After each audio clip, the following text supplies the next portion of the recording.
ISKCON থেকে বহিষ্কৃত চিন্ময় কৃষ্ণ দাসের আইনজীবী রবীন্দ্র ঘোষ ভারতে গিয়ে বাংলাদেশ এবং বাংলাদেশের প্রেক্ষাপট সম্পর্কে অনেক কথা বলছেন এবং তিনি খুব বাজে রাজনীতি করছেন। যদিও উনি তার সাক্ষাৎকারে বারবার বলছেন তিনি কোনো রাজনীতি করেন না, কিন্তু তিনি অত্যন্ত নোংরা রাজনীতি করছেন। উনি কি কি বলেছেন সেগুলো একটু আলাপ করতে চাই এবং আমি এই ব্যাপারে আমাদের সরকারের যেটা করণীয় বা আমাদের যা করণীয় সেটা নিয়ে কিছু কথা বলবো। তিনি বারবার বলছেন উনি রাজনীতি করেন না। বাংলাদেশের দু একটা মিডিয়াতেও তার বক্তব্য প্রচারিত হয়েছে, তার আগে ভারতের মিডিয়াতে তার বক্তব্য প্রচারিত হয়েছে, সেখানে তিনি কতগুলো ভয়ঙ্কর কথা বলছেন।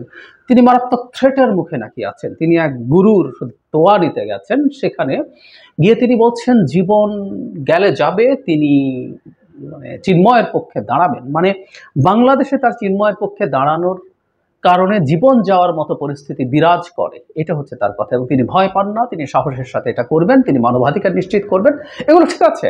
জনাব চিন্ময় ভয়ঙ্করতম অপরাধী হলেও তার আইনি সুরক্ষা নেওয়ার, আইনগত সুবিধা নেওয়ার পূর্ণ অধিকার রাষ্ট্র তাকে দেয় এবং উনি প্রমাণিত হওয়ার আগ পর্যন্ত আমরা তাকে অপরাধী বলতেও পারবো না, এগুলো আমরা মেনে নেই। তার আইনজীবী হিসাবে তিনি যেসব অভিযোগ করছেন যে তাকে পুলিশ দিয়ে নিয়ে যাওয়া হয়েছে, নিয়ে যাওয়া হওয়ার কথা, কারণ হলো সাম্প্রতিক প্রেক্ষাপটে নানান রকম সংকট তৈরি হয়েছে। তার আইনজীবী শুধু বাংলাদেশি কেউ বা বাংলাদেশে তার বিরোধী কেউ সেটা না, তার পক্ষের কেউ তার উপর আঘাত করতে পারে। তো উনি বলছেন যে তার উপরে হামলা হবে কেন, আপনার বা তাদের লোকরাই হামলা করতে পারে, আমরা আসলে এতটুকু পর্যন্ত বিশ্বাস করতে প্রস্তুত। আওয়ামী লীগ পরিস্থিতিকে ঘোলাটে করার জন্য, ভারতের গোয়েন্দা সংস্থা পরিস্থিতিকে ঘোলাটে করার জন্য চিন্ময়ের আইনজীবী, যিনি ঢাকা থেকে চট্টগ্রাম গিয়ে সেটার শুনানি করবেন বা করেন, তাকে হামলা করা হলে সেটার কত বড় বাজার মূল্য ভারতে আছে আমরা বুঝি। তো সুতরাং তাকে পাহারা দিয়ে নিয়ে যাওয়ার কথাই তো ছিল, সেটা নিয়েও তিনি প্রতিবাদ করছেন যে কেন পাহারা দিতে হবে। উনি বোঝেন না তা না, উনি বোঝেন, কিন্তু বুঝিয়ে ওনারা এভাবেই কথা বলেন। তিনি হিন্দুদেরকে উচ্ছেদ করা হচ্ছে বলে বলছেন, মানে তাকে এই জায়গাটা এরকম যে দেশে কিছু মানুষ আছে যারা নাকি বাংলাদেশ থেকে হিন্দুদের উচ্ছেদ করতে চায়। আমরা প্রথম থেকে একটা কথা বলছি, শেখ হাসিনা পতন এবং পালিয়ে যাওয়ার পর থেকে বাংলাদেশে হিন্দুদের উপরে কিছু হামলা হয়েছে, এর মধ্যে বেশিরভাগই বা প্রায় সবগুলো হচ্ছে রাজনৈতিক কারণে, কিছু আছে লুটপাট বা এই জাতীয় কারণে এগুলো ঘটেছে। বাংলাদেশের সাম্প্রদায়িক হামলা বলতে যেটা বোঝায়, অর্থাৎ কেউ জাস্ট হিন্দু এই কারণে হামলা, সেই ঘটনা খুব রেয়ার কিছু হলেও হতে পারে। কিন্তু উনি বলছেন এখানে নাকি উচ্ছেদ করার চেষ্টা আছে এবং এই রকম কঠিন একটা অভিযোগ তিনি করছেন। আবার তিনি একটা সাক্ষাৎকারে বলার চেষ্টা করেছেন শেখ হাসিনা পতন এবং পালিয়ে যাওয়ার পর অনেক হামলা হয়েছে, তিনি উদাহরণ দিতে চেয়েছেন। এবং শুধু তাই না, তাকে যখন জিজ্ঞেস করা হলো এবারকার পূজায় তো আগের চেয়ে ভালো পরিস্থিতি ছিল, তিনি সেটাও যে খুব বেশি স্বীকার করছেন তা না, অথচ আমাদের কাছে যথেষ্ট পরিমাণ ইনফরমেশন আছে সেটা যে তিনি বাংলাদেশের পুজো এবার অনেক শেখ হাসিনার সময়ের চাইতে অনেক ভালো হয়েছে। শেখ হাসিনার সময় 21 সালে তো বিপর্যয়কর পরিস্থিতি হয়েছিল। তিনি খুব ইন্টারেস্টিংলি বলছেন যে তার এই জায়গাটা খুব ইন্টারেস্টিং, সেটা হলো বাংলাদেশের একটা মিডিয়াতে আপনারা এটা দেখে নেবেন, সেখানে তার সন্তানরা ভারতের নাগরিক, তার সন্তানরা ভারতের নাগরিক, 2 সন্তান, এবং 5 বছর বয়স থেকে তারা ভারতে চলে গেছে। এবং উনি দাবি করছেন তার সন্তানরা চেয়েছে যে তারা বাংলাদেশে এতই অনিরাপদ বোধ করে যে তারা ওখানে চলে যেতে চেয়েছে। সাংবাদিক প্রশ্ন করছেন, যাকে আমরা ক্যামেরায় দেখি না, তিনি বলছেন যে ও 5 বছরের সিদ্ধান্ত নিয়ে ফেলতে পারলো। উনি এই ব্যাপারেও খুব সদুত্তর দেননি। মানে ব্যাপারটা হচ্ছে তার 5 বছরের শিশু সন্তান মনে করছেন বাংলাদেশ সিকিউরড না, গিয়ে ভারতে থেকেছেন, পড়েছেন এবং ওখানে নাগরিক হয়ে গেছেন, উনি বাংলাদেশে বসে আছেন। মানে বাংলাদেশ যদি এত বিপজ্জনক হয়, যেটা 5 বছরের শিশুও বোঝে, যেন রবীন্দ্র ঘোষ কি যথেষ্ট ম্যাচিওর্ড হওয়ার পরও সেটা বোঝেননি বা এখনও বুঝতে পারছেন না যে বাংলাদেশ এত খারাপ, তাই বাংলাদেশে থাকা যাবে না, ভারতে চলে যেতে হবে। বাংলাদেশের উল্লেখযোগ্য সংখ্যক হিন্দু সম্প্রদায়ের মানুষ বাংলাদেশে এক ধরনের উপনিবেশ বানিয়েছেন, এখানে উপার্জন করবেন, সেটা ভারতে নিয়ে যাবেন, তার সন্তান আছে, পরিবার আছে ওখানে, 2 সন্তানই যদি ভারতের নাগরিক হয়ে থাকেন, উনি সম্পদ আর এখানে রাখবেন না, উনি এখানে উপার্জন করেন, কারণ এখানে উপার্জন করা সহজ তার জন্য। সে উপার্জন আস্তে আস্তে মানি লন্ডারিং করে পাঠিয়ে দেবেন। এই ঘটনা আমাদের বহু ক্ষেত্রেই হয়েছে। শুধু সেটা না, তিনি রাজনীতি করেন না বলছেন, কিন্তু তিনি যখন গেছেন সেখানে তার সাথে সাবেক বিজেপি সংসদ সদস্য অর্জুন সিং, কার্তিক মহারাজ, এরা তাদের সাথে দেখা করেছে। নট অনলি দ্যাট, তিনি তার একটা ইন্টারভিউতে বলছেন তথাগত রায়ের দাওয়াতে তিনি গেছেন এবং আগেও গেছেন।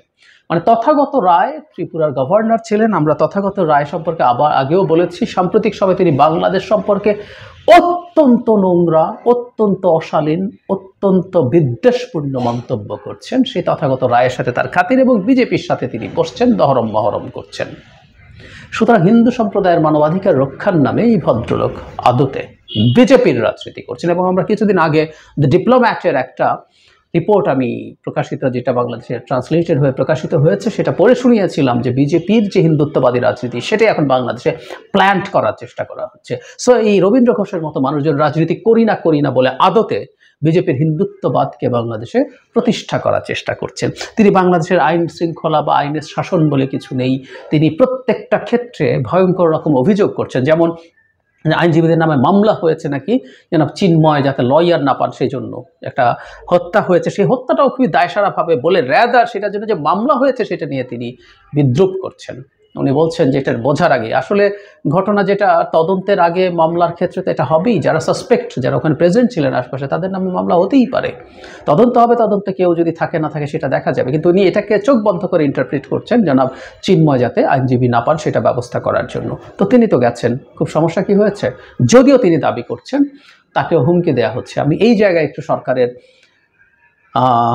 দৃষ্টি আকর্ষণ করতে চাই, সেটা হলো যদি এরকম কিছু ঘটে থাকে, মানে স্পষ্টভাবে জনাব রবীন্দ্র ঘোষের কাছ থেকে তথ্য নেওয়া দরকার, কোন নাম্বার থেকে কিভাবে সরাসরি না ফোনে তাকে হুমকি দেওয়া হচ্ছে, এই ব্যাপারে সরকারের ব্যবস্থা নেওয়া জরুরি।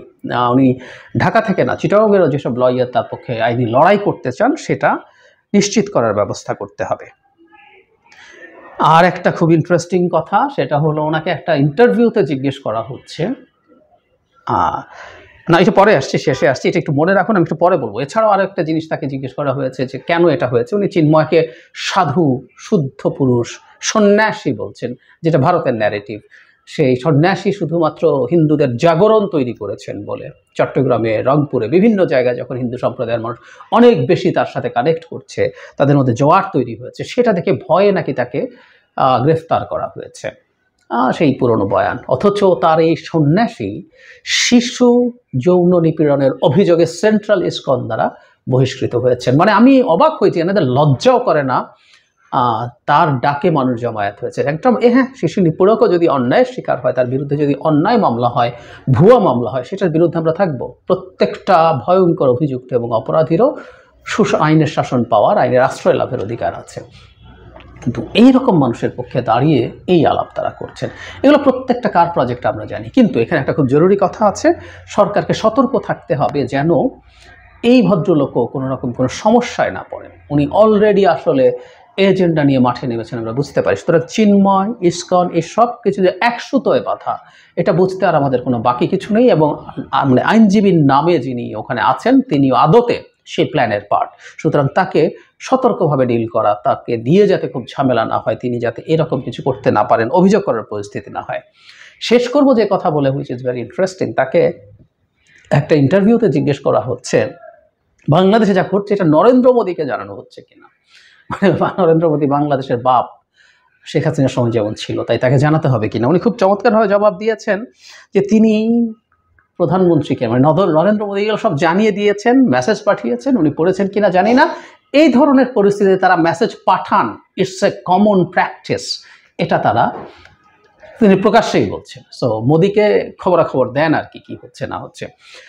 আমি দেশের হিন্দু সম্প্রদায়ের প্রতি, এই রবীন্দ্র ঘোষ বা ইসকন বা হিন্দু সম্প্রদায়ের যারা নেতা আছে, যাদের নানান রকম ভেস্টেড ইন্টারেস্ট আছে, তাদের বাইরে যারা আছেন, তাদের প্রতি একটা কথা বলার আছে, আগেও বলেছি। সেটা হলো বাংলাদেশের হিন্দুরা যদি ভারতের সাথে নিজেদেরকে ট্যাগড হওয়া থেকে না মুক্ত করে, তাদের ভবিষ্যতের জন্য এটা খুব খারাপ হবে। বাংলাদেশে ভারত যাদের হয়ে কথা বলবে, সেটা এই দেশের অন্যান্য নাগরিকের মধ্যে খুব সিরিয়াস ধরনের রিয়াকশন তৈরি করবে। ভারত ন্যায্য কথা বললো, এই দেশের বহু মানুষ তাদের প্রতি এমন অ্যাটিটিউড আছে যে এটাকে অন্যায্য মনে করবে। এটার জন্য দায় আমাদের না, এটার জন্য দায় ভারতের। বহুবার বলেছি, এদেশের হিন্দু সম্প্রদায়ের মানুষ তাদের অধিকার থেকে বা কোনো জায়গায় কোনোখানে কোনো সংকটে যদি পড়ে, রাষ্ট্রের নাগরিক হিসাবে তারা সেটার প্রতিকার চাইতে পারেন। সেই প্রতিকার চাওয়ার জন্য দেশের সংখ্যাগরিষ্ঠ জনগোষ্ঠীরও সাহায্য করা, তাদের পাশে দাঁড়ানো কর্তব্য, আমাদের সরকার দাঁড়ানো কর্তব্য, রাজনৈতিক দলগুলোর কর্তব্য। ভারতকে ডেকে আনা, মোদীকে জানিয়ে দেয়া, এসব কথা প্রকাশ্যে তারা বলতে পারেন। এবং আমার বাংলাদেশের নাগরিক, অবশ্য তার সন্তানরা ভারতীয় নাগরিক, যারা খুব, আবারও বলছি, যারা খুব শিশু বয়সে 5 বছরেই বুঝতে পেরেছেন বাংলাদেশ কত রিস্কি ফর হিন্দু পিপল।